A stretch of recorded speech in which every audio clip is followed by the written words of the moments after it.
আল্লাহ যদি আপনাকে তৌফিক দেয় জায়গা কিনার, আল্লাহর ওয়াস্তে কাউকে বলেন না, নিজের ভিতরে রাখেন।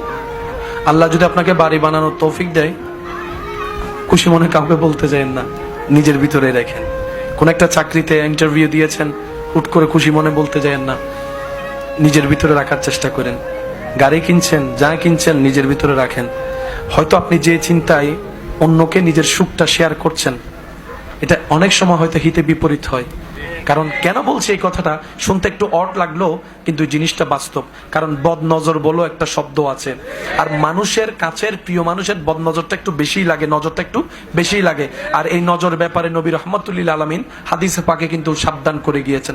সেজন্য আপনার এই জীবন চলার পথে আপনার যাই আল্লাহ পাক দিয়েছেন, দিচ্ছেন, দিবেন, নিজের ভিতরে একটু কষ্ট করে সেভ করে রাখার চেষ্টা করবেন। ঘটনা পরিপূর্ণ না হওয়া পর্যন্ত কাউকে বলার দরকার না, হয় হিংসুক বেড়ে যাবে, ঈর্ষাকারী বেড়ে যাবে, নজর দেনেওয়ালা বেড়ে যাবে, প্ল্যানিং করে না মানেওয়ালা বেড়ে যাবে।